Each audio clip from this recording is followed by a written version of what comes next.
Jesus não precisa voltar. Ele nunca foi para lugar nenhum. Ele sempre esteve aqui. É uma consciência que está em nós. E por isso chama consciência crística. Uma consciência que está em nós, nos convidando o tempo todo para se expressar. Para expressar esta consciência. Em todos os anos que eu trabalho como terapeuta e professor, eu diria que eu nunca vi tantas pessoas com essa questão de depressão. E as pessoas que a gente conhece de perto. Então, algumas pessoas se referem isso como Matrix também. Um sistema que imprisiona a consciência. Então, são várias coisas que precisamos olhar quando falamos da vida, a liberdade.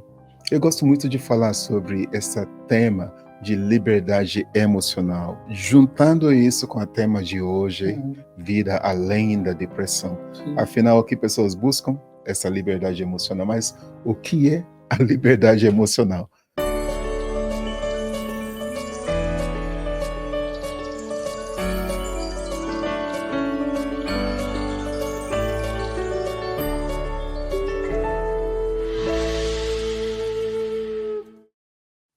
Seja bem-vindo a mais uma edição do programa Consciência Próspera, programa de entrevista que teve sua estreia no dia 9 de março de 2010, mais de 15 anos de existência e mais de 1.000 convidados já passaram por aqui e ele está de volta. Estamos falando de Rex Thomas. Bem-vindo novamente. Grato, Samuel. Que bom estar de volta aqui. E hoje a gente vai trazer um tema interessantíssimo, vida além da depressão. Só que eu vou começar com uma pergunta que é mais ligada a esse processo de libertação. Porque para muitas pessoas também depressão torna-se, para quem convive e para quem vive a experiência ou a situação em específico, parece que está preso. Uhum. E aí eu vou abranger um pouco mais a pergunta. Quais os motivos ou o que é que mais instiga o ser humano a buscar por uma libertação pessoal? E o que você entende por independência? É possível vivermos uma vida com independência e plenitude? Sim, possível. Mas eu diria que tem níveis ou camadas de independência. Sabe que às vezes pessoas acham que alcançou um nível de independência emocional ou independência de alguma forma, para depois descobrir que é só mais um nível, uma camada de independência que alcançou. Aí continuamos buscando e questionando. Uma coisa muito importante que eu sempre falo: nunca para de questionar. Nunca para de questionar. Mas o que leva as pessoas, como você perguntou, buscar essa libertação e independência? Para algumas pessoas é entendimento de que há muito mais além do que eles estão vivendo, percebendo, enxergando. Outros através de dor e sofrimento, às vezes uma doença, às vezes depressão. Isso está sendo cada vez a maioria, né? Pelo dor. A pessoa vai buscando a libertação, a independência de se libertar de tanta dor e sofrimento. Uhum. Então, eu fico pensando também aquele período desafiante por que passou na África do Sul, o Nelson Mandela também com a sua ideia de independência. Uhum. O que você pode falar, você que também vive? Sabe que Nelson Mandela, ele teve uma vida que serve como exemplo para muitas pessoas, e como também Mahatma Gandhi. Eu lembro uma história do Nelson Mandela que aconteceu quando ele estava preso numa ilha lá na África do Sul. Aí uns líderes mundiais foram visitar Mandela na prisão. Aí quando eles chegaram lá, um deles fizeram um comentário. Ele falou assim: Mandela, que pena que você está preso entre essas 4 paredes, enquanto isso tem muitas pessoas que cometeram muitos crimes lá fora, livre. Aí Mandela olhou para essa pessoa e falou assim: eu acho que você está equivocado. Aqui eu estou livre e eu acho que você que está preso. Aí essa pessoa falou, Mandela, com todo respeito: quando eu quiser, eu levanto e saio daqui, mas você não. Aí Mandela falou: acho que você não está entendendo. Aqui dentro de mim estou livre, porque a prisão não são essas quatro paredes, mas dentro de você, eu acho que você está preso.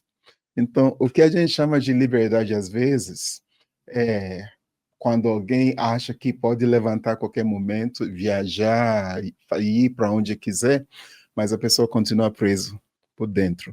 Crenças que imprisionam. Uhum.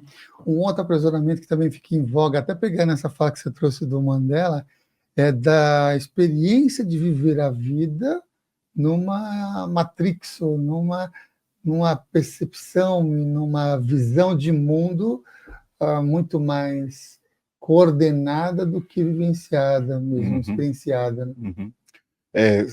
Tem isso também. Tem muitas coisas que nossos olhos não veem, que sentimos.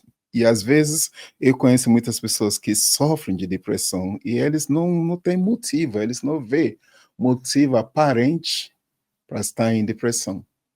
E é algo que eles sentem. Então, como se fosse que eles estão presos dentro de alguma coisa que eles não conseguem ver. Então, algumas pessoas se referem isso como Matrix também.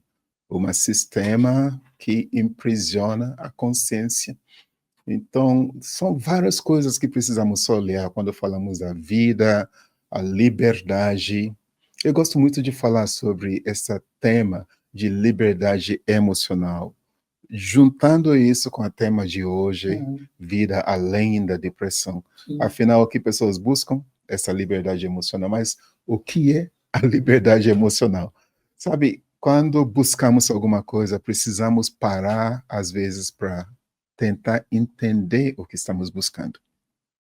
Então, há muitas buscas na vida, mas muitas vezes pessoas nem param para sentir, para redefinir o que eles estão buscando.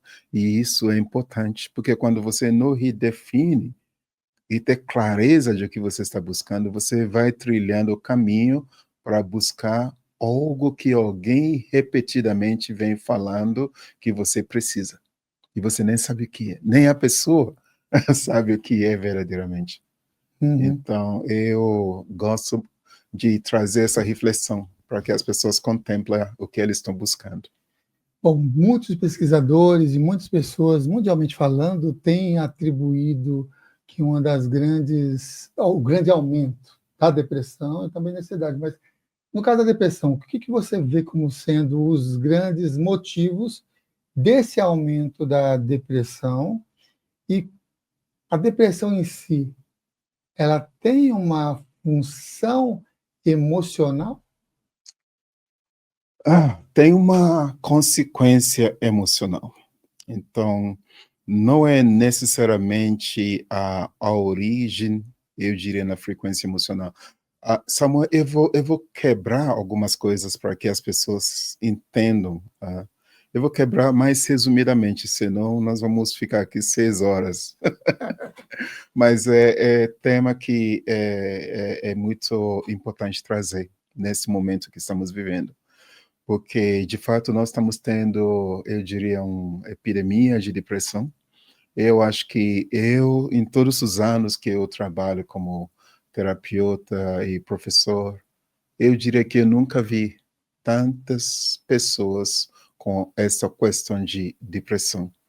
E as pessoas que a gente conhece de perto, assim, as pessoas que você vê a vida dessas pessoas, você questiona como que essa pessoa está em depressão, o que está acontecendo.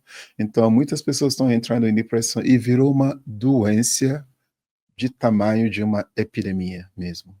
Então, quase contagiosa, eu diria. E então eu gostaria de trazer primeiramente o que é essa depressão, o que é emoção. Então, para dizer as causas que eu vejo que está trazendo isso na vida de muitas pessoas. Eu lembro durante 2019, 2020 para 2021, eu fiz várias transmissões de lives durante a pandemia, dando apoio emocional para as pessoas, através também do nosso trabalho Terapeutas Sem Fronteiras, a ONG que temos. E eu cheguei a comentar quase no final da pandemia que eu acredito que ainda nós vamos ver um surto de depressão um pouquinho mais para frente, porque tem limite que ser humano aguenta. E ser humano, muitas pessoas foram levados além dos limites naquela época, de todas essas formas. É uma experiência psicológica que foi muito difícil para muitas pessoas. Ficar sem trabalho, perder emprego, empresa falir, a família foram afetadas, de todas essas formas. Então, a gente vem vendo pessoas sendo submetidas a vários fatores psicológicos, mentais, emocionais, que somando leva as pessoas para a depressão. Mas eu gostaria de dizer que eu quero deixar claro para as pessoas que eles precisam primeiramente clarear, eu estou deprimida mesmo ou eu só estou passando por um momento de tristeza, de melancolia, porque às vezes as pessoas acabam confundindo as duas coisas. Qual é a diferença? Então, aconteceu alguma coisa que acontece com todo mundo. Estou triste. Aí essa tristeza fica um pouco comigo, aí daqui a pouco passa. Aí eu vou de uma forma prática e fazer o que eu preciso fazer, aí passa. Eu estou melancólica, eu não sei por quê. Aí eu deito, estou triste, estou melancólica, tudo bem. Aí eu leio um livro, escuto a música, vou caminhar, fazer um exercício, aí passa. Ok, aí depois volta, aí passa. Eu não vou dizer que estou deprimida. Então, quando a pessoa começa a perceber que não passa, dia e noite, fica aquela sensação que não passa, aí pesa, a pessoa não quer nem ver luz do dia, quer só deitar e se cobrir, não quer nem sair da cama, não quer nem tomar banho, não quer comer, não quer escovar dente, tudo fica pesado, até o corpo fica pesado, a sensação de tudo fica pesado, o mundo fica sem cor, nada mais tem graça. Aí isso vai dia após dia, após dia, após dia, aí já é sinal de alerta. Aí podemos dizer que sim, isso é depressão. Ok, então, dito isso, vamos também entender o que é emoção, para depois entender as causas disso, e o que olhar e como prosseguir. Então, quando falamos de emoção, muitas pessoas pensam ah, que algo que está dentro de mim. Da mesma forma, quando falamos do pensamento, muitas pessoas pensam que pensamento está dentro da cabeça. Então, eu diria que não é assim. Então, vamos trazer tudo para a linguagem da ciência, frequências. Então, tudo é frequência. Então, o pensamento não está dentro do crânio, nem sentimento está dentro do coração. O coração é um órgão que bombeia sangue. Então, aqui nós temos as sinapses neurológicas, cérebro, que processa também informações. Mas, de fato, o que chamamos de pensamento, em inglês a gente fala de think, que é pensar. Aí no passado a gente fala thought, que é pensou. Daí que derivamos também essa frequência ou consciência conhecida como thought, na antigo Kemet, que é conhecido como Deus da sabedoria, o Thoth. Então, o Thoth, como Deus da sabedoria, se você leva para a primeira lei hermética, então, lei do mentalismo. E na lei do mentalismo é onde acontece toda a fusão de o que eu conecta no campo, o que você conecta, o que eu transmite, o que você recebe, o que você transmite, o que eu recebo. Tudo isso conecta em algum lugar no campo. Então, podemos dizer que o cérebro do que conhecemos como campo quântico. Então, este cérebro, como consciência, é o que conhecemos como thoughts, no passado. Então, o que todos nós pensamos que conecta, então aí que também tem outro nome, mais conhecido como arquivo akáshico, onde todas essas informações estão registradas. Então, esse é o pensamento, então é uma frequência no campo. Da mesma forma, nós temos um outro departamento onde todas as frequências similares se conectam. Essas frequências têm um brilho, têm uma vibração diferente? Tem. Então, podemos chamar isso de emoções, onde as emoções se conectam. Então, nesse lugar onde as emoções se conectam, é onde chamamos de emoção. Então, está tudo lá. Tudo que você pode imaginar está lá. E é por isso que esta consciência que somos, tendo essa experiência temporariamente humana, nós com certeza vamos sentir todas essas emoções que existem conectadas neste lugar enquanto estamos vivos. Então nós vamos sentir feliz, às vezes triste, às vezes deprimido, às vezes com raiva. Então ninguém é isento dessas emoções todas. Até então está tudo bem. Porque às vezes pessoas acham que quando sinta raiva tem alguma coisa errada. Quando a pessoa sinta vontade de matar alguém, tem alguma coisa errada. Então, assim, a pessoa pode chegar num ponto de sentir tanta raiva de querer matar alguém, a pessoa vai dizer assim, acho que eu não sou espiritualizado o suficiente porque eu tive vontade de matar alguém. Então, na verdade, não é você não vai matar alguém, mas você sintonize com um arquivo onde existe isso. Naquele momento que a frequência seu, no campo emocional, sintonizou com aquela faixa frequencial. Beleza. Da mesma forma, quando sintonizamos com medo. Ok. Como que coletivamente alimentamos esta consciência? E o que predomina? Percebe que o mundo, eu e você, desde todo esse sistema que arquitetamos, arquitetamos de uma forma conjunta mesmo, para não botar culpa em ninguém, porque é fácil dizer, é um certo povo de treva que arquiteta tudo isso, a governança que arquiteta tudo isso. Tudo bem, tem cérebros que arquitetam, mas como que participamos nisso? Então, participamos e somamos.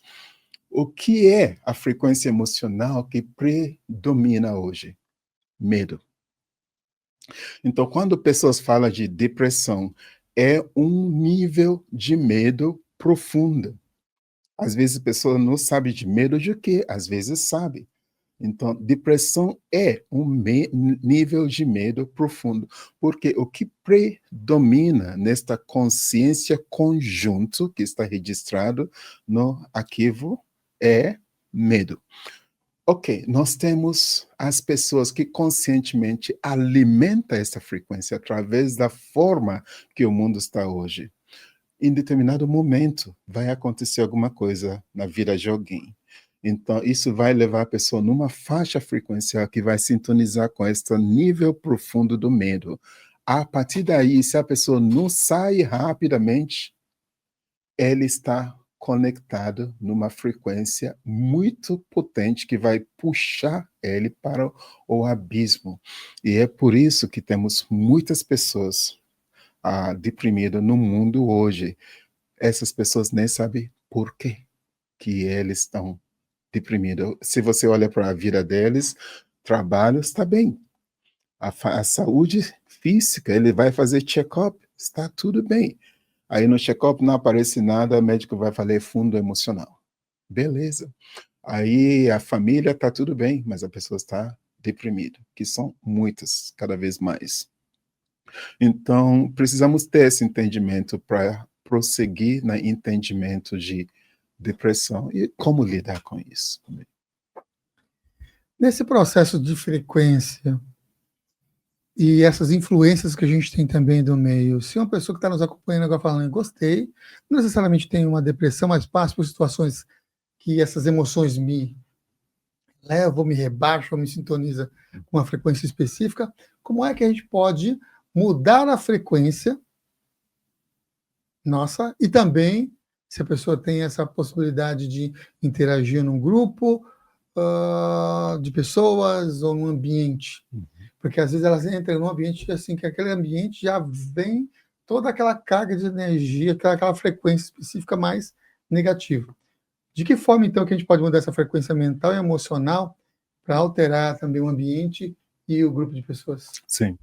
Então, para as pessoas que estão nos ouvindo, primeiramente eu quero dizer que eu entendo o que é a depressão, porque eu trabalho com muitas pessoas que passam por isso e não é uma situação agradável, não é mesmo, é muito desafiador. Então, para alguém que está passando por isso, eu tenho toda a minha compreensão mesmo e simpatia. E vamos lá. Agora, imagina uma pessoa que está em luto. Faleceu alguém muito amado. Então, é uma situação difícil que pode levar alguém à depressão, aquele medo de morte, medo de morrer. Alguém que eu amo muito, que eu nunca imaginei que um dia essa pessoa vai embora, foi embora. Então, de repente, algo que era distante fica tão próximo, que é a morte. Isso é fato, isso é real, todo mundo vai morrer. Então, isso leva a pessoa para aquele medo no abismo que é desafiador.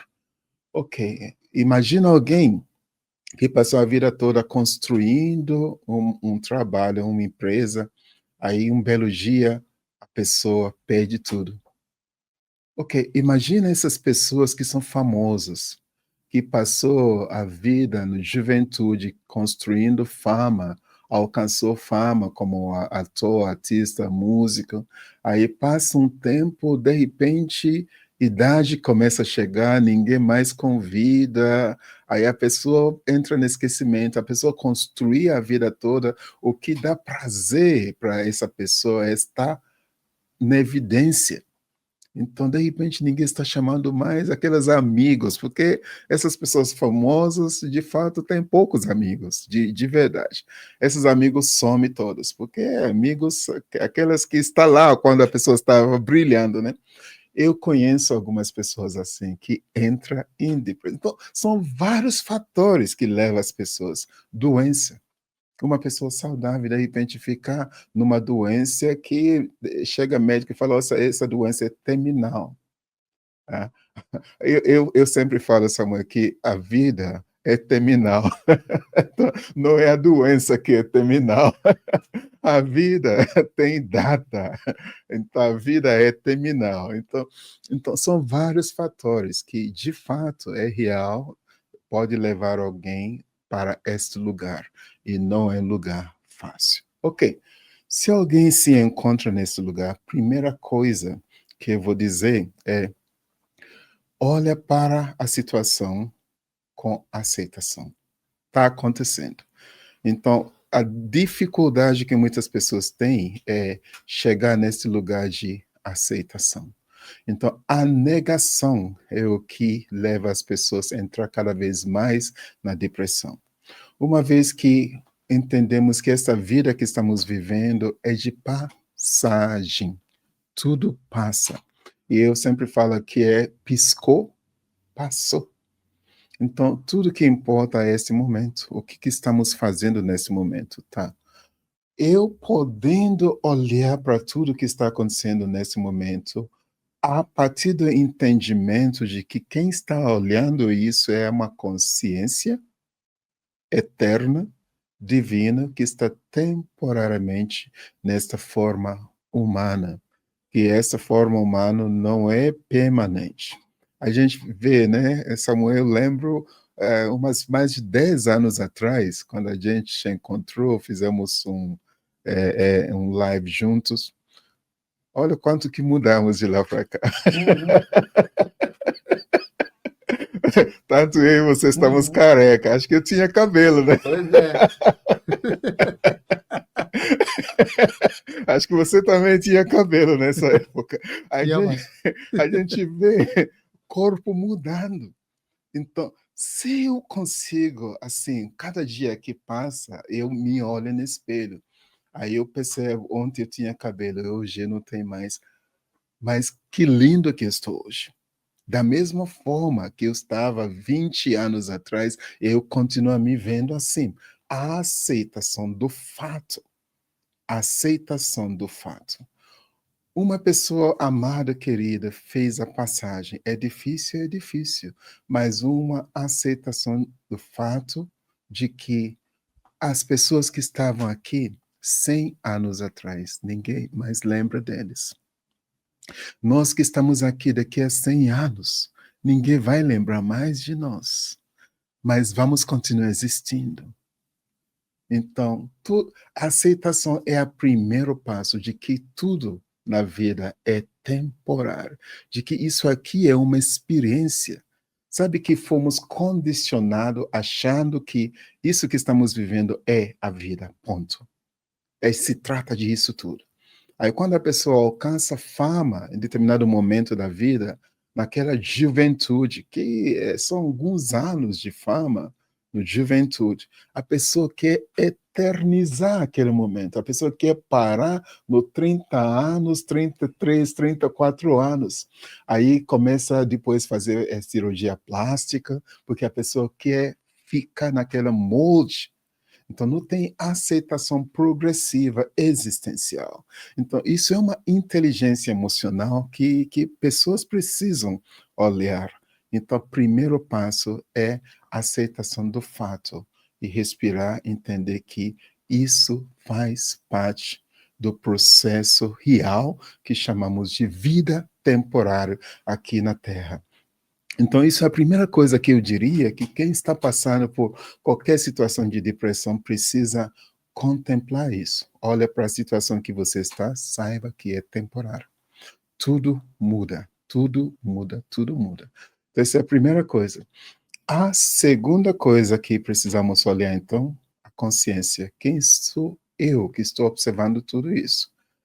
Eu, de fato, eu sou uma consciência em forma humana temporária. Eu estou aqui por um curto período do tempo.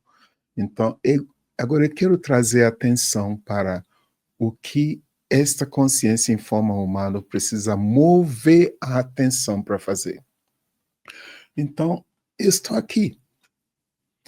Ainda estou aqui. Estou vivo. As situações que me levam à depressão, sim, estão aí também. Mas eu estou aqui.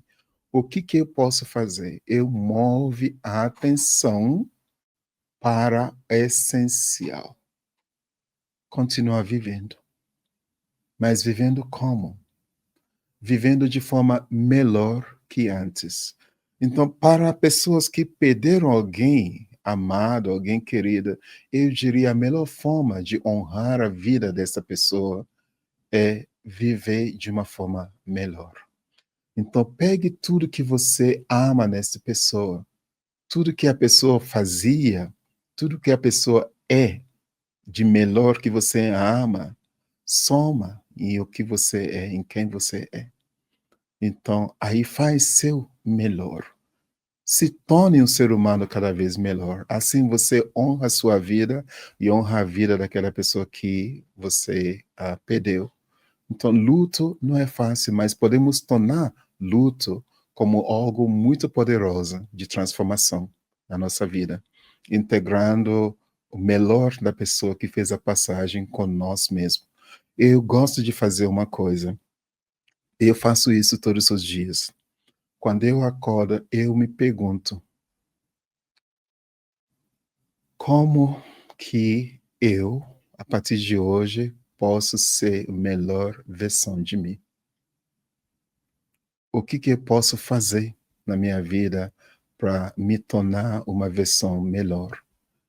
Aí, se eu percebo que a questão é ter mais paciência comigo e com as pessoas, aí eu exerço isso. Então, isso é o que conhecemos como o amor, porque amor não é uma emoção, amor não é só uma palavra, amor é uma ação que está nos esperando exercer. Então, quando começamos a exercer isso, aí coisas começam a mudar. O que muda?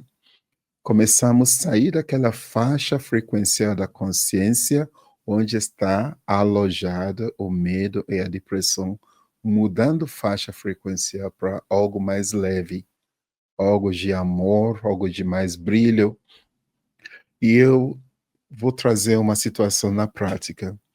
Uma vez estava morando no Canadá.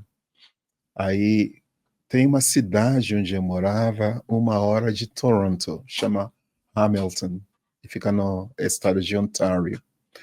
Aí eu trabalhava com terapias também. Eu atendi uma senhora, e essa senhora é da família judaica. E ela tem de tudo que um ser humano pode querer ter, para dizer que a vida tá ótimo. Marido que ama muito ela e respeita e cuida bem dela. Filhos, eu cheguei a conhecer a família dela. Filhos, 2 filhos, adolescentes que não dá trabalho, que não 2 2 filhos adolescentes que não dão trabalho, não, já é um Que bônus, beleza. já é um bônus. E claro, eles tinham conforto financeiro, tudo mais. Só que quando ela chegou, ela falou para mim que faz tempo que ela está em depressão profunda. E ela já tomou todos os tipos de medicamento que você pode imaginar. Olha só. Já foi para especialistas e as especialistas só dão remédio para ela. Aí ela sempre muda de remédio, uma mais forte, outro mais forte. E o que acontece? Ela toma esses remédios, ela se sente bem por 2, 3 horas, aí depois passa efeito dos remédios, ela volta a sentir aquela depressão. Aí ela falou: "Eu estou precisando entender o que fazer, como sair desta". Eu estava ouvindo ela. Eu tenho uma coisa, Samuel, quando hoje eu não consigo mais ter tempo para fazer atendimentos, mas eu fiz muito disso na minha vida. E quando eu estou ouvindo alguém numa sessão falar comigo, eu escuto a voz da pessoa. Aí essa voz da pessoa duplica, como se fosse que a segunda voz está em delay. Aí, isso que eu chamo da voz, da essência da pessoa. Aí, esta segunda voz que está em delay, ele repete o que a pessoa está falando, como se fosse um eco. Às vezes, ele diverge. Às vezes, a pessoa está falando uma coisa, essa voz fala outra coisa. Aí, isso me ajuda a entender o que está acontecendo com a pessoa. Quando essa voz fala outra coisa, aí eu vou trazer para essa pessoa. Você já pensou, considerou tal coisa? Então, eu estava ouvindo ela. Aí eu ouvi essa segunda voz dela, em delay, falando outra coisa. Aí eu perguntei para ela, eu perguntei: "O que você gosta de fazer?". Ela falou: "Ah, eu gosto de crianças, gosto de cuidar de crianças". Aí eu falei: "Vamos fazer uma experiência? Lá na cidade de Hamilton tem um orfanato. Que tal você chegar nesse orfanato? Porque eles têm um programa de leitura para as crianças. Aí você senta lá, pega um livro e senta com as crianças e faz a leitura e brinca com elas". Aí eu falei: "Vamos fazer essa experiência". Aí ela topou. Ela foi. Aí eu encontrei com ela, acho que 3 semanas depois. Ela estava com brilho, outro brilho, sorriso largo. Aí eu perguntei: "E aí, como foi?". Ela falou: "Eu fui uma vez, depois voltei na mesma semana, aí eu estou indo 2 vezes por semana, e eu estou gostando muito". Ela falou: "Isso está mudando a minha vida, eu não sinto mais a depressão". Ela falou: "Mas como que isso funciona?". Aí eu expliquei para ela que, às vezes, é a nossa essência dizendo que você precisa expressar o amor através do brilho de que você tem de melhor para dar para o mundo. É tão simples isso. Aí ela falou: "É só isso?". Eu falei: "É só isso que faltava para você, porque você já recebeu. Então só estava faltando você dar". Sabe que às vezes é só isso, entre aspas, só isso que falta para algumas pessoas, mas eu vou contextualizar isso melhor, eu vou chamar isso de expressar o amor. que é expressar a sua essência divina. Então, dando para alguém o que você tem de melhor, fazendo bem para alguém, isso tem uma ressonância que pode te tirar daquela fundo de poço, muda a sua frequência e conecta você com a frequência divina, de leveza, de amor. Então, isso é um dos caminhos também. E tem outros. Nessa reflexão, né, dessa pessoa, desse cliente lá do Canadá, me traz também essa ideia, né, de ser útil para o mundo e também propósito. Talvez tenha também nessa questão da depressão, a própria pessoa não identificar esse seu propósito, os motivos, por que eu estou fazendo aqui, né? Porque no caso dela, ela se descobriu sendo útil, ajudando naquilo que ela mais ama, que é as crianças, né? Um propósito disso. Qual seria, então, a relação entre propósito e depressão e como é que a pessoa pode se embarcar num caminho onde desperta esse propósito de vida também? Ok.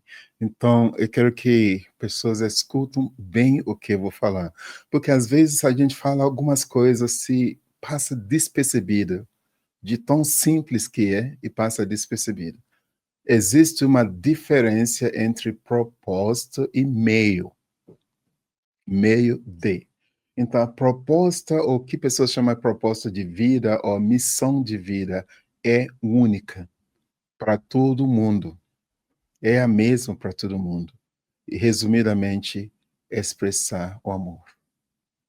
Essa é a proposta existencial. Falhar nessa proposta de expressar amor, aí vem a tristeza, que pode te levar à depressão.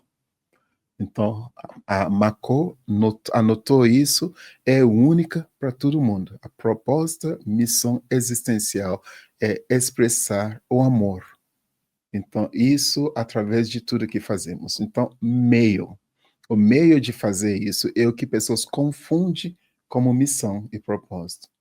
Então, só para distinguir, que às vezes é fácil pessoas confundir meio com a própria destino, a própria proposta, a própria missão. Então, meio de fazer isso é através de que você gosta. Quando eu trabalhava com corporate training, eu dava treinamento empresarial, né? E eu sempre falava para as pessoas que encontra algo que você gosta muito, sabe aquela coisa que você acorda fazendo e você não cansa de fazer. Aí começa a fazer e encontra uma forma de ganhar dinheiro com aquilo, você vai ter sucesso. É infalível, você vai ter sucesso. Uma pessoa que gosta de culinária, que não cansa de inventar culinária e gostar. Então, se a pessoa focar em ganhar dinheiro com aquilo e persistir, vai ter sucesso. Então, o meio está naquilo que te dá prazer, o que te faz bem. Porque através do que te dá prazer, o que te faz bem, você vai poder transferir e transmitir essa mesma energia que você sente fazendo aquilo para alguém. Você não vai cansar você, vai pesar para você. Aí não vai ser legal. Então, o meio para expressar a proposta existencial é o que, através do que você gosta de fazer. Às vezes é mais de uma coisa. Então, você faz uma coisa aqui, você faz outra coisa aqui. Então, tudo que te faz bem, aí você que está me escutando, por que você não pega papel e caneta? Pega papel e caneta. Vamos lá, começa a fazer lista das coisas que te faz bem. Não é como propósito ou missão na vida, mas como meio para alcançar aquilo. Aí você escreva como propósito e missão na vida, expressar o amor. Expressar amor é expressar o bem-estar de você para com o outro. Então, isso que chama de expressar Deus que você é. Expressão divina mesmo. Aí começa a fazer lista. Você gosta de escrever, gosta de ler, gosta de culinária. O que você gosta que te faz bem? Ok, então, por último, como que você pode utilizar isso que te faz bem para expressar o amor? Então, são coisas que, quando você começa a fazer, o que você está fazendo, resumidamente, você está expressando a vida, você está vivendo. Deixar de fazer isso, você está deixando de viver. Aí o que vai acontecer? Olha, naturalmente você vai começar a fazer as coisas que não te faz bem, para talvez agradar aos outros, para talvez cumprir as expectativas alheias. Você vai entrar e vai começar a fazer as coisas que não te faz bem, porque são as coisas que os outros esperam você fazer. Então, aí muitas pessoas caem nessa armadilha existencial. E outra coisa que acontece, quando você começa a fazer isso, você não tem mais brilho. Você acorda e vai fazer aquela coisa que não te faz bem. Aí isso te entristece. Isso começa a te deixar vulnerável para a depressão. Aí quando vem aquela rasteira existencial, a pessoa cai e cai feia. Aí cai mais fundo e vai rapidamente para a depressão. Mas quando você faz algo que te apoia, que te sustenta, quando vem, e às vezes vem aquela rasteira existencial, você ainda tem uma rede de apoio. Aquilo que você fazia a sua vida toda, que te sustenta, que te faz bem, ele vai te apoiar. E não vai te deixar cair no abismo.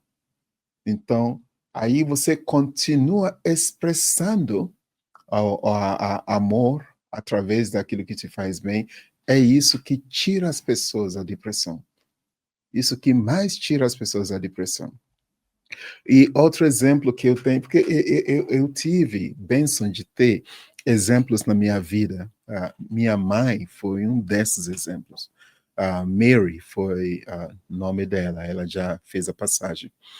E a minha mãe, quando ela estava viva, ela era exemplo disso que eu estou falando. E olha que mulher que já teve na vida dela vários desafios, muitos desafios.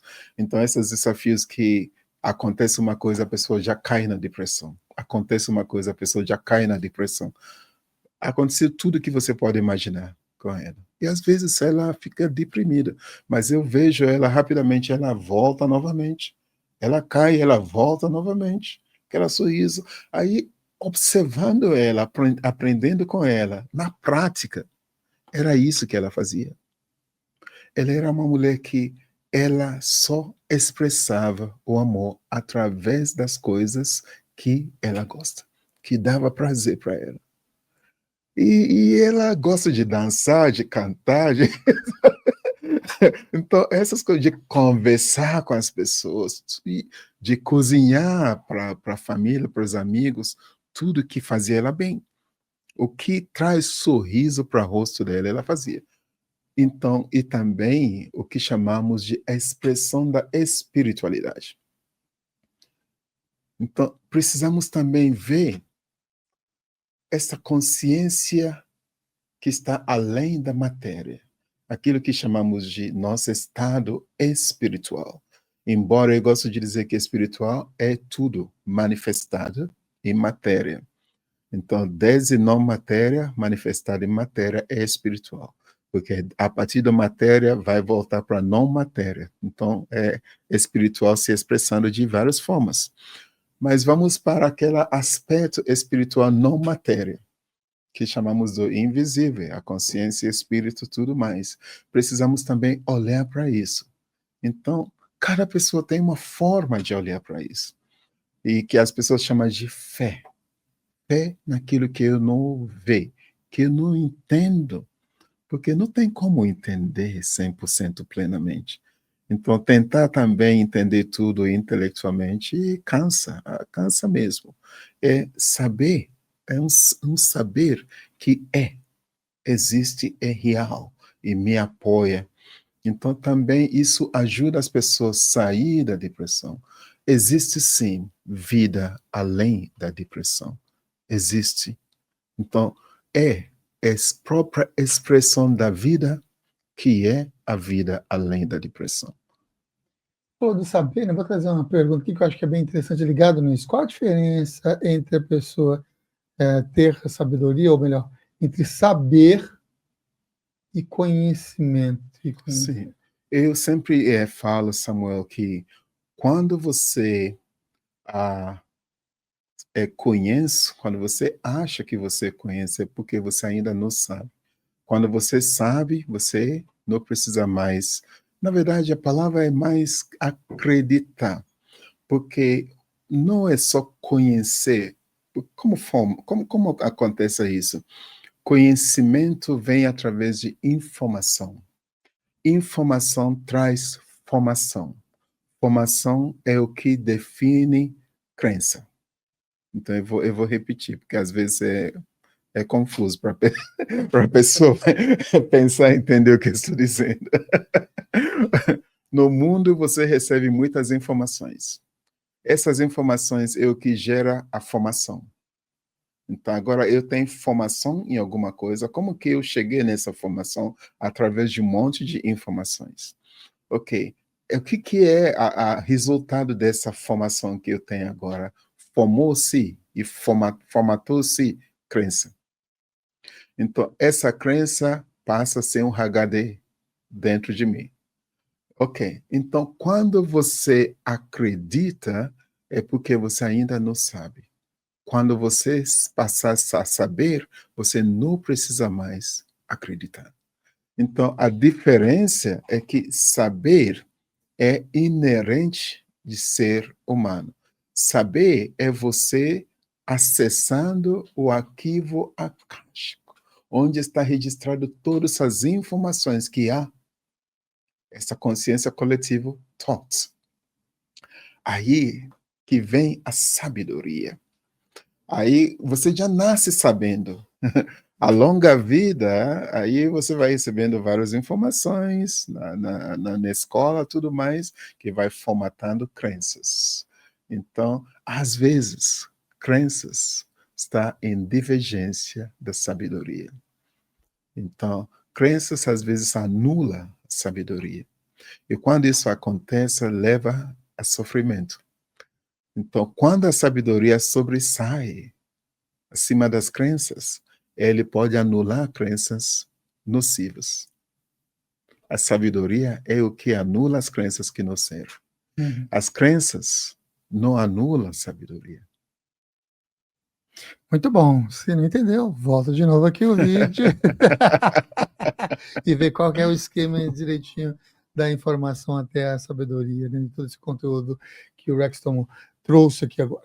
E eu vou trazer daqui a pouquinho um outro que ele deixou um gancho aqui nessa resposta, mas eu vou ir para um ponto ainda da depressão e depois eu vou pegar esse outro viés que para mim acho que vocês vão gostar em termos de aprendizado. O que acontece quando a pessoa ela ignora essa mensagem específica de uma situação como essa, de deprimido, depressão ou algo mais profundo ou não, e ignora e fala, não, eu estou bem, a ideia sua, você... Parece que todo mundo de fora vê ela se comportando de uma atitude específica, mas ela ignora isso para o externo. O que pode acontecer em relação a isso? E qual é e o que você pode dizer para as pessoas que convivem com alguém que tem depressão? Porque às vezes a pessoa convive, ela tenta de todas as formas, ela quer se tornar meio que um salvador, quer tirar a pessoa lá do quarto, da cama, da casa, do fechado. Então são dois pontos que eu gostaria que você trouxesse. Primeiramente, ignorar, a pessoa já está sentindo que não está bem. Então, ignorar, o que vai acontecer é que a vida vai se encarregar de nos trazer para a atenção do fato. Sabe que uma vez um grande filósofo indiano, Krishnamurti falou que quando alguém começa a se perguntar, será que estou feliz? É porque não está mais feliz. E isso é verdade. Então, quando você está ignorando, mas ao mesmo tempo você está se perguntando dentro de qualquer situação, estou feliz mesmo? Será que estou feliz com isso?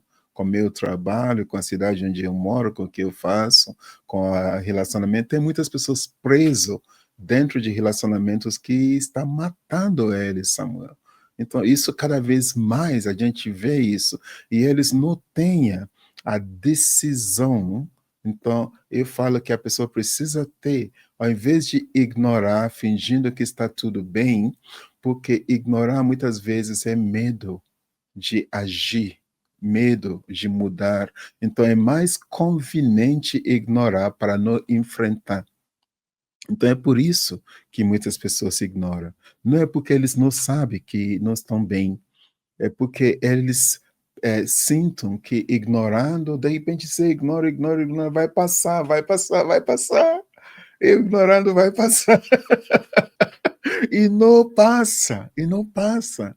Então, aí está convidando a pessoa, olha, tem muitas pessoas em relacionamentos que tá matando eles, matando mesmo, encurtando a vida da pessoa, adoecendo a pessoa está deprimida, mas a pessoa pensa assim, e se eu sair desse relacionamento, o que vai ser a minha vida? Vai ser pior. A pessoa acha que vai ser pior, porque é o que a pessoa conhece por muito tempo. Aí não tem coragem e a decisão, porque precisa haver uma decisão de que isso está me matando. Então, eu preciso sair deste lugar. A mesma coisa, tipo de trabalho que as pessoas se encontram. Tem trabalho que está matando a pessoa. Uma pessoa que poderia viver saudavelmente 90 anos, acaba vivendo 60, até infartar por causa do trabalho, por causa da relação. Isso leva à depressão. A pessoa vai ignorando e vai adoecendo. Ok. Então, e quem está convivendo com essa pessoa? E a pessoa que está convivendo com uma pessoa que está deprimida, não tem, dificilmente vai ser feliz do lado dessa pessoa. Imagina você dorme, acorda do lado de uma pessoa que só reclama da vida. Está sempre com aquela nuvem preta andando em cima da pessoa, trovão, chuva, está sempre ruim. Você leva a pessoa, vamos passear, vamos fazer alguma coisa diferente, vamos viajar, vamos fazer alguma coisa diferente. Não importa onde a pessoa estiver, a pessoa pode estar no lugar mais belo do mundo, a pessoa vai expressar o que está dentro de si. Então, se a pessoa que está do lado, convivendo com essa pessoa, não toma cuidado, a pessoa vai adoecer junto. Então, você não é salvador de ninguém.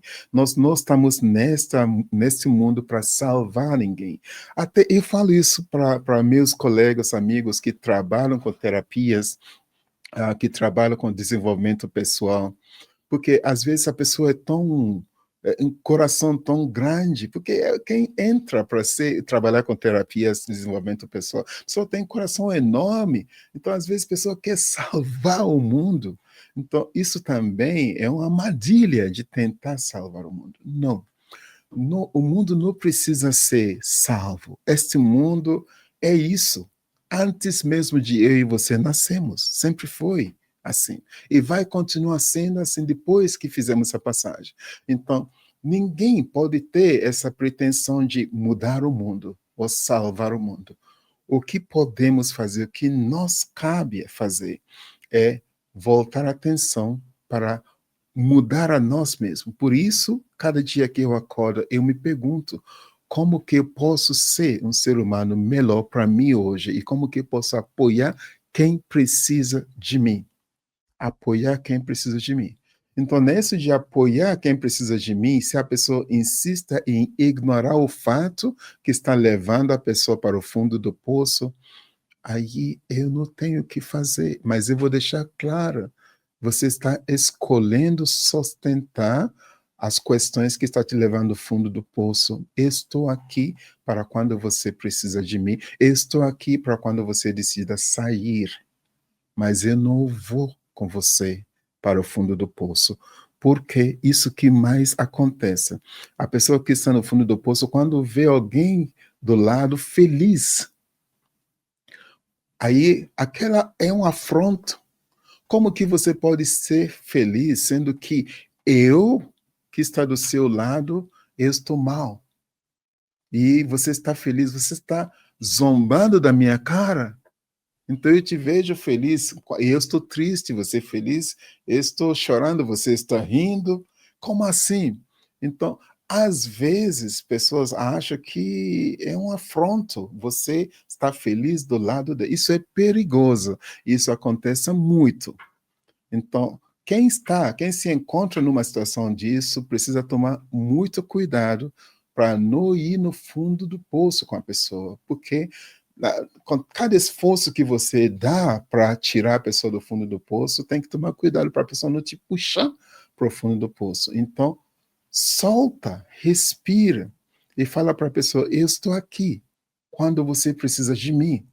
Então, eu vou te convidar sempre para o que pode te ajudar. Lê esse livro, vai nessa retiro comigo, vai nessa palestra comigo, vem comigo para experimentar as medicinas da floresta. Convida para que a pessoa chegue, mas não vá para onde a pessoa está. Uhum. Vou pegar até essa conexão que você trouxe, muito interessante em relação a Salvador, né?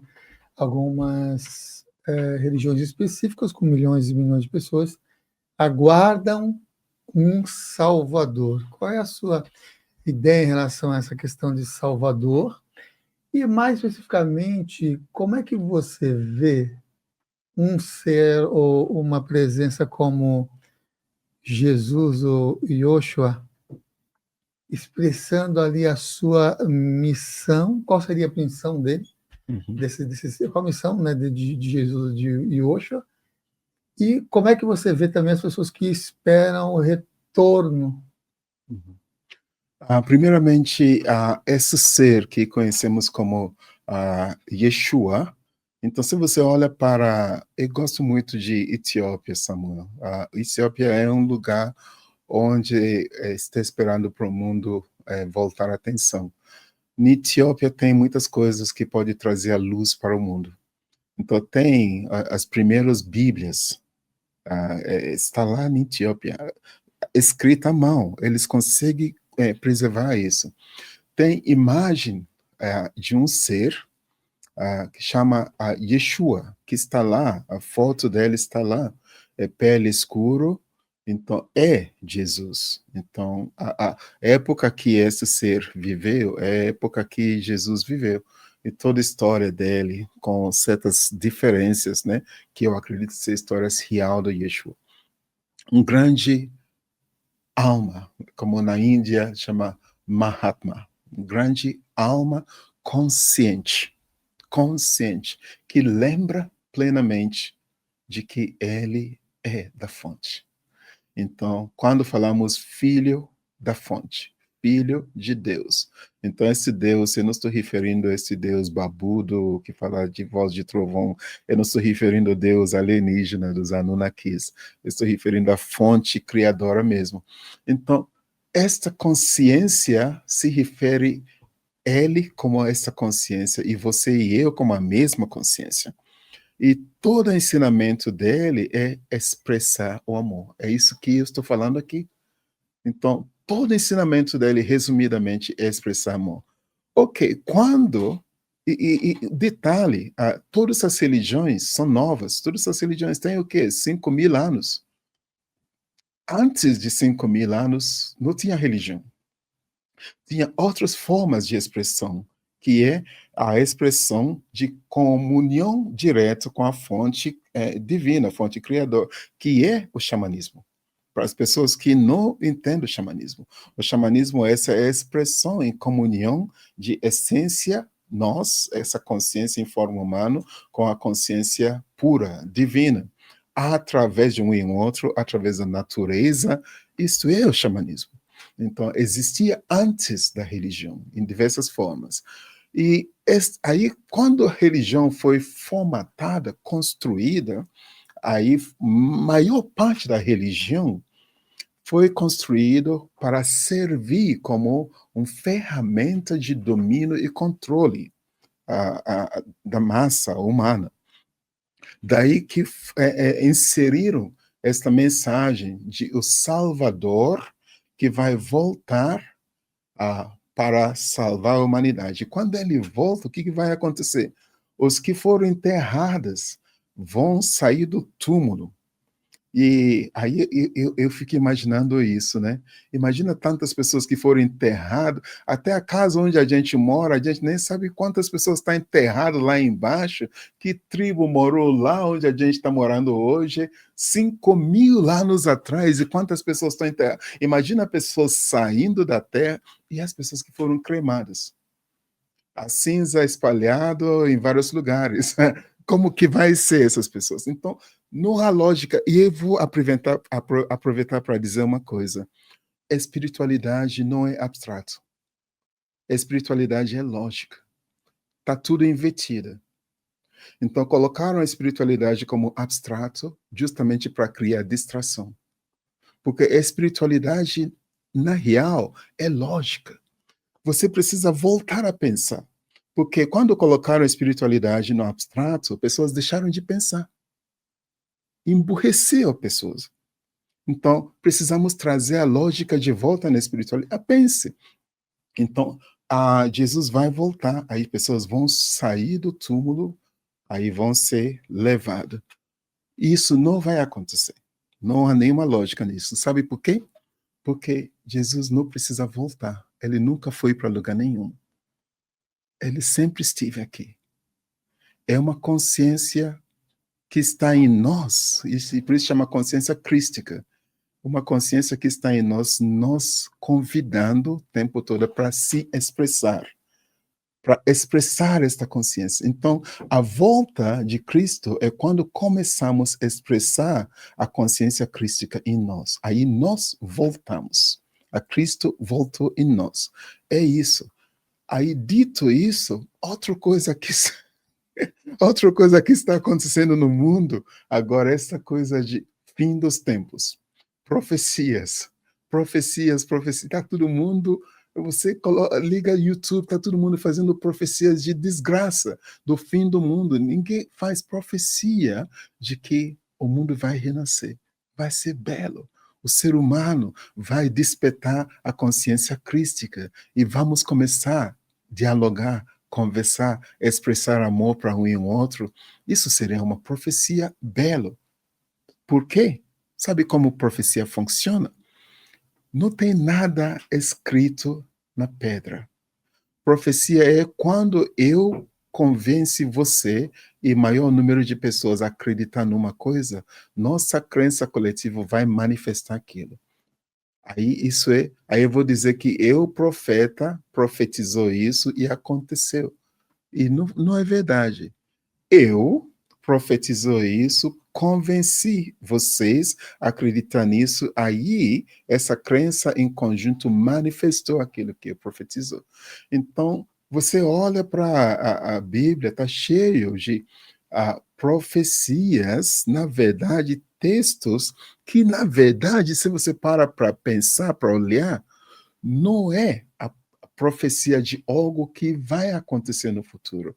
Foi distorcida e escrito de forma que parece ser algo que vai acontecer, aberta a interpretações alheias. Aí cada um chega e fala, 666, se, olha, já deve ter mais de 100 interpretações do 666, a marca da besta. Aí cada um vai inventando, vai profetizando em cima e levando o mundo para o abismo. Isso também é um dos fatores de depressão. Criamos tanto medo no mundo que leva as pessoas à depressão. Já que a gente está falando dessas presenças crísticas, qual o efeito de orações nos casos de pessoas que passam por processo de depressão? Ótimo. Primeiramente, precisamos entender novamente o que é oração. Como eu falei, a espiritualidade é lógica. Temos que sair do abstrato e trazer a espiritualidade para a lógica, para começar a escrever entendimento de muitas coisas. Oração. Palavra orar, falar. Ação. Ação de falar. Falar significa som, a expressão de som. O campo é o quê? Frequências de som e luz. Então, é a forma que interagimos, é a nossa interatividade com a frequência do campo. E que frequência que estamos sintonizados e que estamos expressando? Isto é oração. Ação de expressar o som através do campo. Temos 3 formas de orar, de expressar essa frequência sonora. Através do que falamos, através do que pensamos, através do que sentimos. Sentimento ou emoção tem frequência, como eu falei. Pensamento é uma frequência, como eu falei. E também o que falamos, o que expressamos. Então, essas frequências juntos é oração. Então, oração, eu vou falar o que não é oração para falar o que é oração. O que não é oração? Não é oração quando você ajoelha e fica gritando como se fosse que Deus está surdo, tá? E gritando, gritando, gritando, e quando termina, aí você sai, todos os seus ações, pensamentos, ações, atitudes, completamente divergente daquilo que você estava expressando. Então, isso não é oração. E a oração também de suplicar, de ajoelhar, faz referência aos deuses Anunnaki, que vieram dos céus. Então, faziam as pessoas ajoelhar numa forma de submissão para eles. Então, ajoelhar é uma forma de submissão. Esta Deus verdadeira, a fonte criadora, o que esta fonte espero de nós, consciência manifestada em forma humana, oração. Nossa expressão da seguinte forma: quando tudo que eu falo, eu tenho a consciência que eu estou expressando a minha essência divina através do que eu falo. A consciência de que o que eu estou falando para você, Samuel, para você que está me ouvindo, o que daqui a pouco eu vou estar falando para minha companheira, meu filho, eu estou expressando Deus através do que eu estou falando.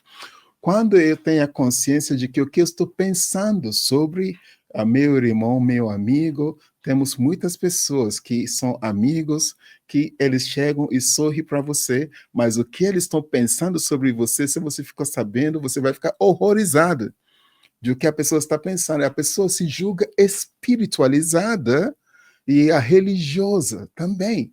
Então, nós temos que olhar, por isso que Yeshua falou, orai e vigiai a você mesmo, vigiai o que você fala, vigiai o que você pensa, vigiai o que você sinta. Então, quando eu tomo a consciência de que não é só quando eu ajoelhar, não é só quando eu estou na igreja, mas no trabalho, o que, que eu estou dizendo?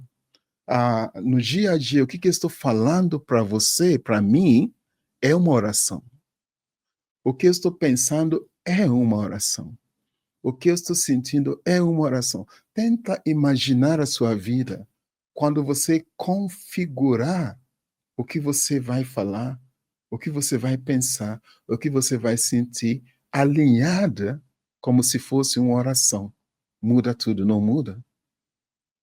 Muda tudo.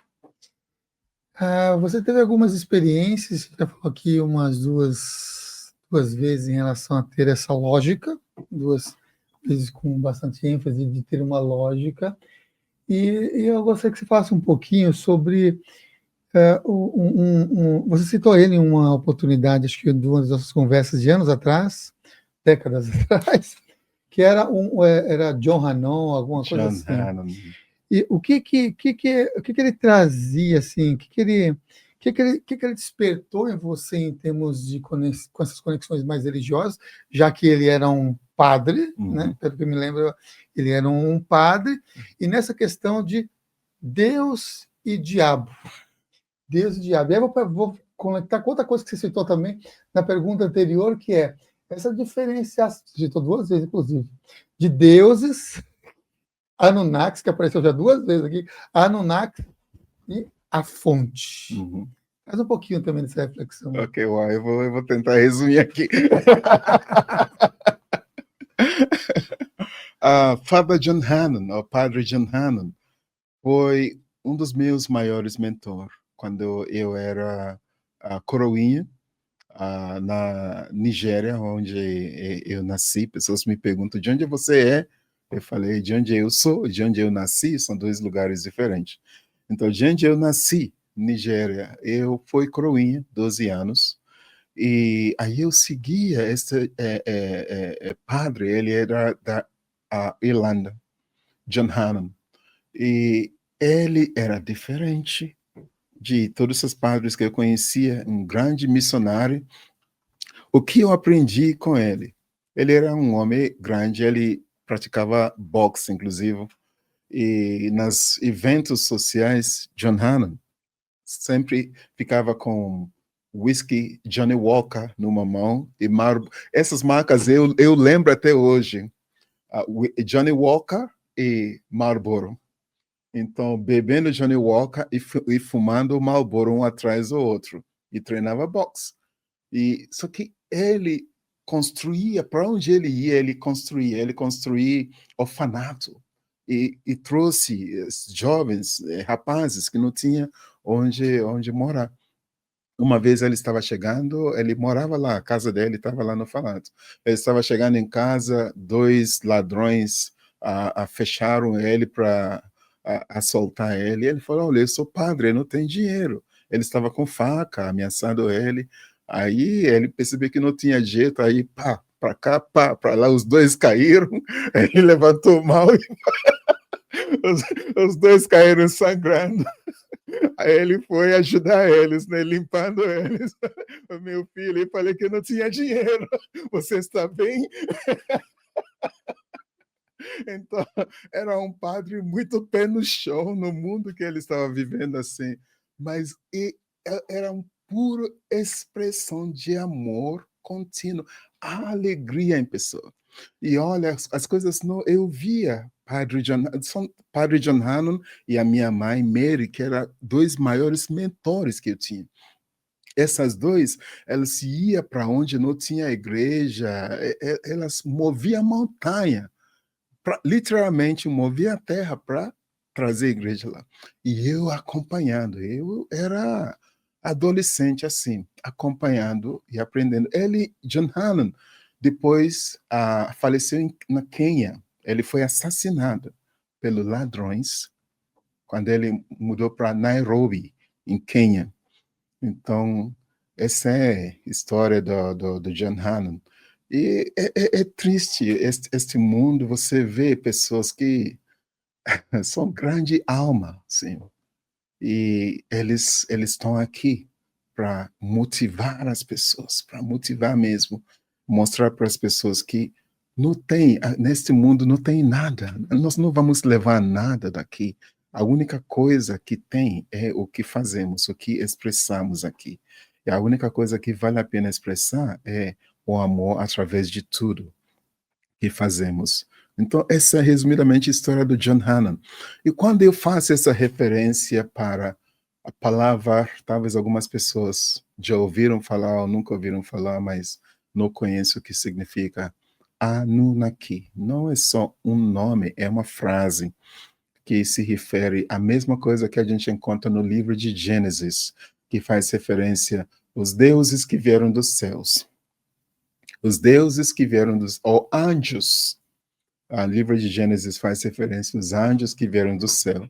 Então, nós temos hoje, na região geográfica que conhecemos como Irã e também Iraque, nesta região tem civilizações bem antigas que deixaram textos que falam dos deuses que vieram dos céus.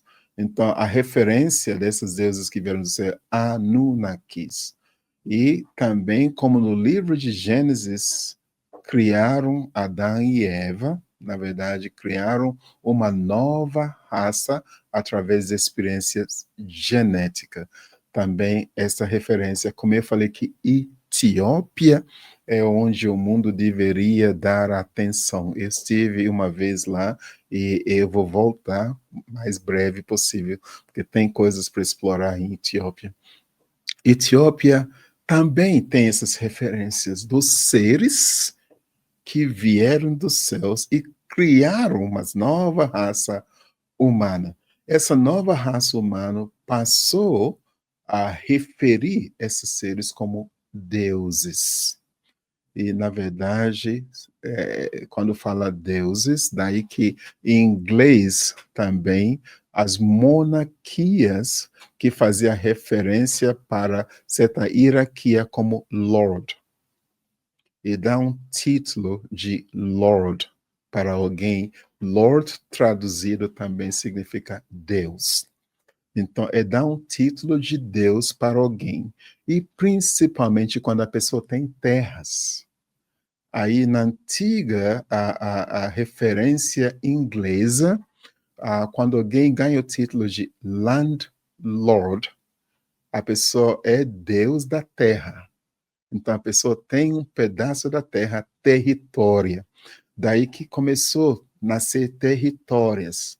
Então, a referência de Lord como Deus é quem tem essa território, quem é dono de tal território. Daí que nasceu essas referências. Uhum. Então, não é a Deus que eu estou referindo como a fonte criadora que não tem forma. Não tem forma. É uma consciência plena do amor. Nessa perspectiva, então, dessa frase de Anunnaki, desse ser, desses deuses provenientes do céu, e fazendo referência do conceito, da ideia da espera, por exemplo, que você citou, com detalhes de sair 5.000 anos saindo da Terra, esses elementos químicos, tudo mais, minerais, todos juntando para formar um corpo ressuscitando. O que você pode falar sobre essa ideia, então, de ressurreição em comparativo com uma palavra em sânscrito como o moksha Uhum. e o processo de reencarnação? E por que também que, mesmo nas igrejas cristã, um conceito que de reencarnação antes era aceito, passou a não mais ser aceito. Sim, porque muitos conceitos na igreja é mais política do que verdadeiramente religiosa. Religiosa no sentido de religião, que é religar, ou religar, de conectar o homem com Deus. E o homem nunca foi desconectado com Deus. Na verdade, é o próprio processo de religião que desliga o homem de Deus. Olha que ironia. Tá? É tão triste falar isso, mas é verdade. A própria processo de religar o homem com Deus que desliga o homem de Deus, porque o homem nunca foi desligado de Deus. Então, nesse processo de religar, muitas coisas dão errado mesmo. Entre eles, o conceito que muda. Uma hora tem conceito de acreditar. Então, veja, toda a base é crença. Crença vem da onde, novamente? Da formação. Então, aí tinha uma crença de a reencarnação, que é o quê? A consciência volta para a carne. Então, a palavra é isso. A consciência volta para a carne. A consciência volta novamente para a forma humana. E reencarnação é exatamente de onde começou o que conhecemos hoje como o processo de samsara, de aprisionamento da consciência. Uma vez que uma pessoa passa a acreditar que ele é pecador, não importa o que você fizer, porque você pode ser santo, santo significa você obedece todas as regras. E regras de quem? Regras que foram estabelecidas para dominar e controlar. Se você consegue obedecer todas essas regras, você ainda não está livre, porque tem pecado original. Então, então aí não tem escapatória, tem pecado original. Então, isso significa que você, pecador, precisa de uma autoridade para te libertar. Essa autoridade se chama padre ou bispo, enfim.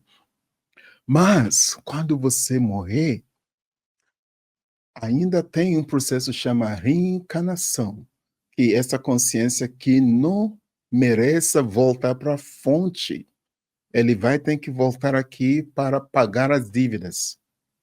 Ok, então, esse conceito tinha na igreja, depois foi tirada. supostamente por motivos políticos também. Mas aí se manteve ainda em vários entendimentos e várias crenças. A reencarnação, na verdade, acaba criando o entendimento de que você termina aqui, essa existência, a consciência vai expressar. Aí que está a questão da libertação da consciência verdadeiramente. A consciência vai levar consigo o que ele acreditou aqui. O que ele vai levar? Ele vai levar a crença de que ele merece voltar para pagar certas dívidas. E vai voltar. E quando volta, isso estabelece o que conhecemos como roda de samsara, que é aprisionamento da consciência.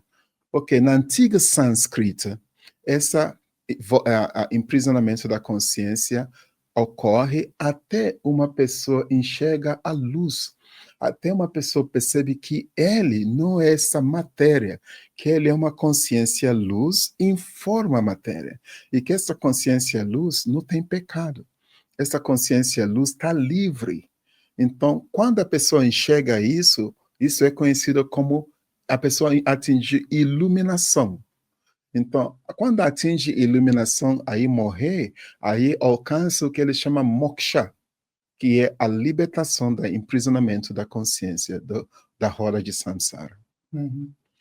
Você nessa encadernação, pegando aqui um exemplo dos livros, você teve a experiência de se sintonizar ou a natureza trazendo uma revelação da própria consciência, da sua própria consciência ou da fonte que foi realmente para você significativo? Sim, sim. Sempre traz esta consciência. Eu e os meus eus, eu falo isso, né? Mas eu vou explicar resumidamente. Nossa existência é multidimensional. Então, é possível, sim, sintonizar em vários momentos da nossa existência que nós não existimos apenas aqui. Isso, inclusive, já foi comprovado em várias formas, até mesmo científica, de que existem mundos paralelos. E nós, como consciências, participamos em vários mundos paralelos. Sim, é possível que eu, numa outro mundo paralelo, onde não há essa dualidade, onde não há essas ilusões existenciais, está influenciando eu aqui, até mesmo nesse momento que eu estou falando, né?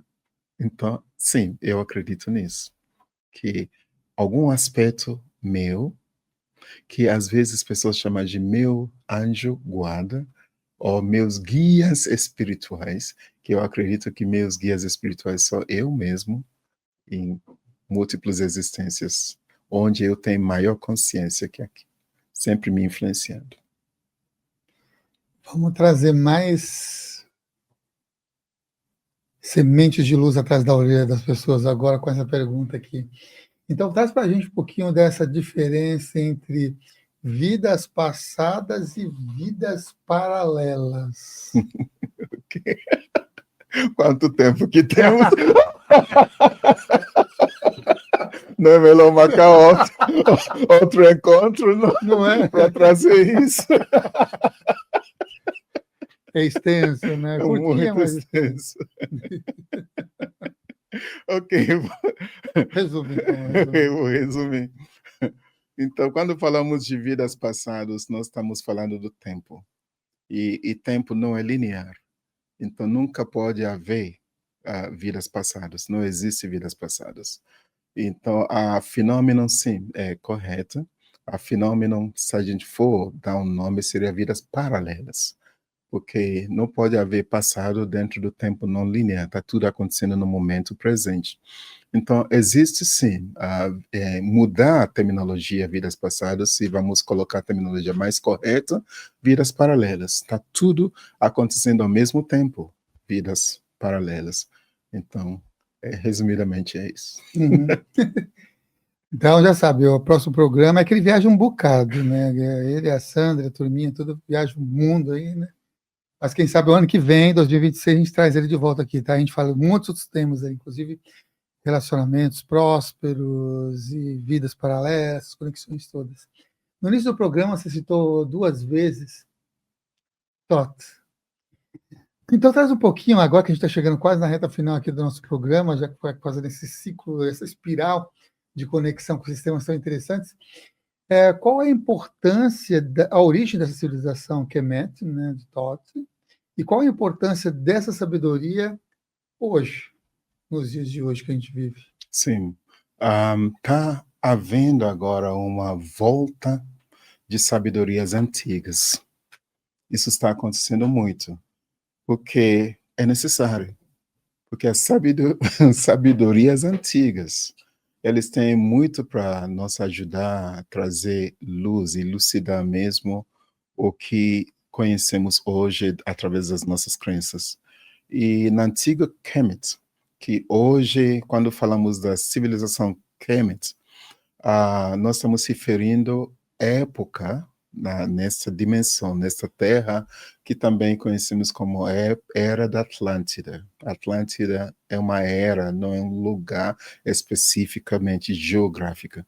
Então, nessa Era da Atlântida, tem uma região geográfica que hoje é conhecido como Egito e até Israel, a região de Israel, Jordânia, toda aquela região era conhecido como Terra Kemet, Terra Negra. Então, Kemet significa Terra Negra. Mais para o sul do Egito, aí começa Sudão. Então, isso estende até Etiópia, por isso que temos muitas coisas na Etiópia. Então, desde Sudão, aí muda o nome para Kush. Então, toda aquela região geográfica, eles tinham sabedorias, porque eles tinham muita influência desses seres que vieram de outros mundos. E alguns desses seres tinham tamanho humanoide, só que gigantesco, maior. E tinha outros tamanho maior que nós, só que um pouco menor que outros. Então, quando você viaja para Egito, que eu vou todo ano para Egito, eu levo grupos lá, tanto Peru, Egito, Índia, e quando você vai para a região do Egito, você vai ver estatuetas de seres humanos gigantescos, de 6, 7 metros. Aquele é real tamanho deles. E do lado deles você vê outra estatueta do tamanho de homem como nós. Aquilo refere real tamanho deles. Então, nessa época na Terra Kemet, tinha seres que eles se referem como Thoth e outros seres também. Só que Thoth, ele tem a cabeça de pássaro, ele tem a cabeça de pássaro, e ele também carrega a chave Ankh, a chave da vida. Então, Thoth era referido como a Deus da sabedoria. Só que sabedoria? Então, é Deus que tem acesso à biblioteca akáshica. Então, quando você tira a forma humanoide ou a forma humanoide com cabeça de pássaro e traz para a consciência, porque foi posteriormente que tivemos essa necessidade de personificação das consciências que denominamos divinos. Então, a personificação da consciência do arquivo akáshico ou a coletividade dos pensamentos que foi referido como e personificado como Thoth. Aí, daí que foi derivada a palavra em inglês de think no presente e thought no passado, referido ao thought, essa consciência. Uhum. Já que está falando do Egito, a pirâmide, já que você leva grupos várias vezes para o Egito, qual a função da pirâmide? Você vem presente, por exemplo, a principal lá de Gizé, em termos de. Agora vamos com mais paciência para ver se. Já que falou de Akasha, existe todo um campo quântico. Espiritualmente, energeticamente, como é que você sentiu ao estar lá presente?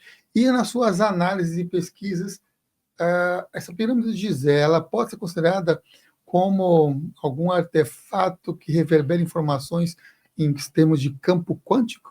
Sim.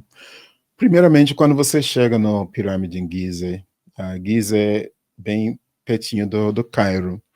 E tem pirâmide em Giza e tem outra pirâmide mais antiga, em Saqqara. A pirâmide em Saqqara é onde nós temos essa referência do Thoth.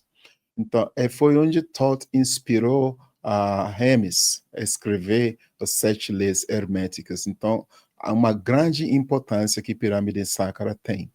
Agora, a pirâmide em Giza, que é maior, quando você olha para o mapa do mundo, abre o mapa do mundo e você vai perceber algo muito curioso, que a pirâmide em Giza está precisamente no centro do mapa do mundo.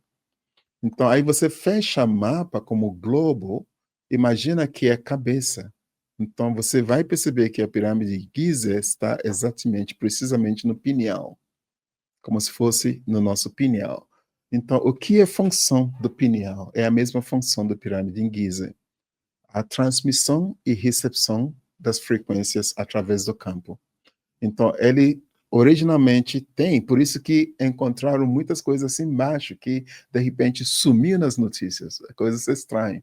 Encontramos muitas coisas assim embaixo da pirâmide, não seria notícia que agora estamos explorando, agora estamos num mundo onde o conhecimento deveria ser transparente.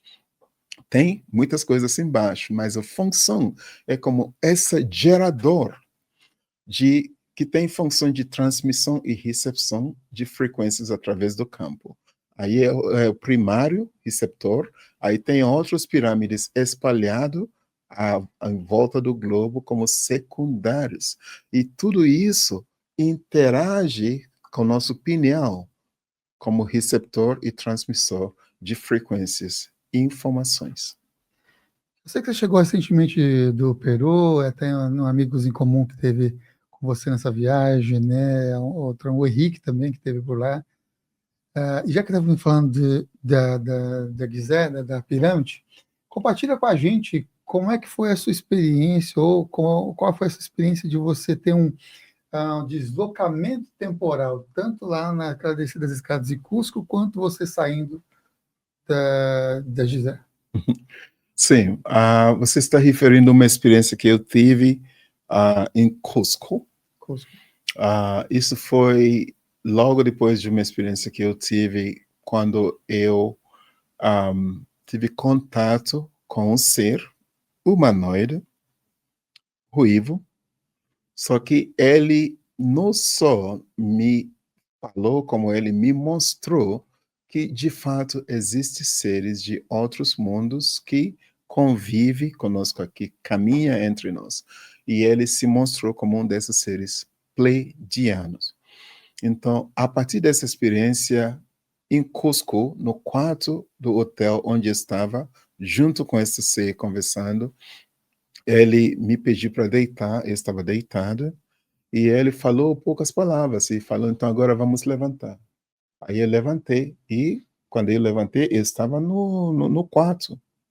Só que estava diferente. No chão tinha uma entrada retangular, com escadas para dentro da terra. Aí fomos descendo. Imagina o estado que eu estava naquele momento. Eu estou sonhando, estou acordado, era confuso. Mas fomos descendo, e lá dentro, descendo essa escada, tinha um túnel. Isso foi em Cusco, Peru. Aí esse túnel deu para sentir calor, cheiro, tudo era real. Fomos caminhando até luz batendo e tinha outras escadas. Essas escadas subindo, onde que saímos? Do lado dos pirâmides em Giza, no Egito. Então, há uma conexão entre essas civilizações. Recentemente, também descobriram um tableto na região do Lago Titicaca. O texto que foi visto nessa tableta é a mesma a linguagem, a mesmo tabletos visto na antiga Suméria, que é Irã, na região Mesopotâmia. Então, essas civilizações estiveram no Peru, estiveram no Egito e também no Irã e vários outros lugares no mundo.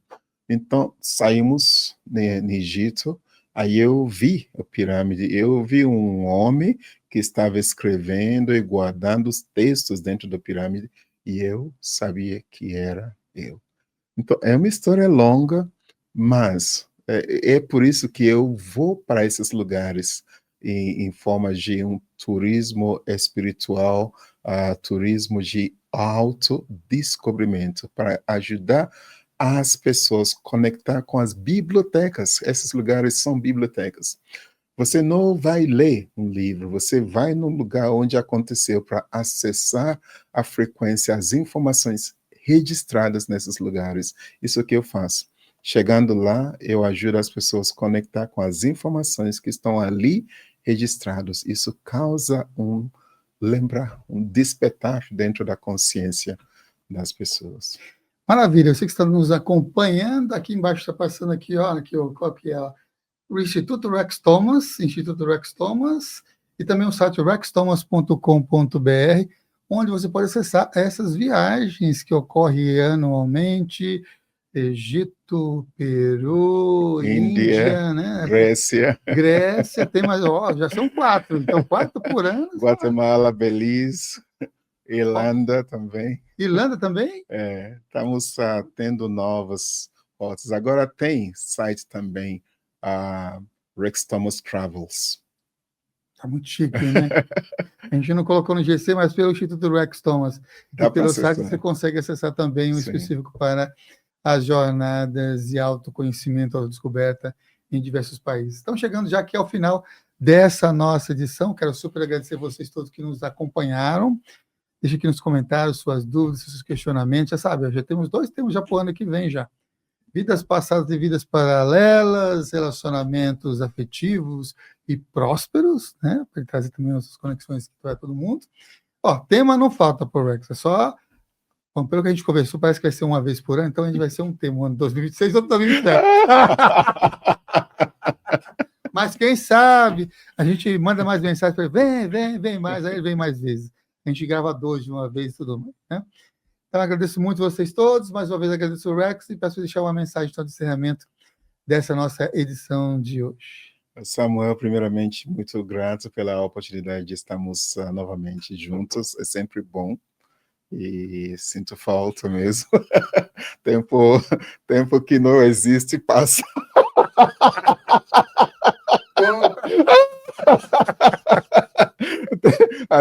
até Bamerindos não continua numa boa. Não continua numa boa. Então, agradeço a todos que estiveram conosco nesta nossa conversa e realmente para você que está passando por essa experiência de depressão, eu repito, há vida além da depressão. Então, é só escuta tudo que eu falei novamente e expressa a vida, amor. Então, acolhe tudo como é no momento presente e respire e expressa a vida através do amor. Então, tudo de bom para todos e gratidão.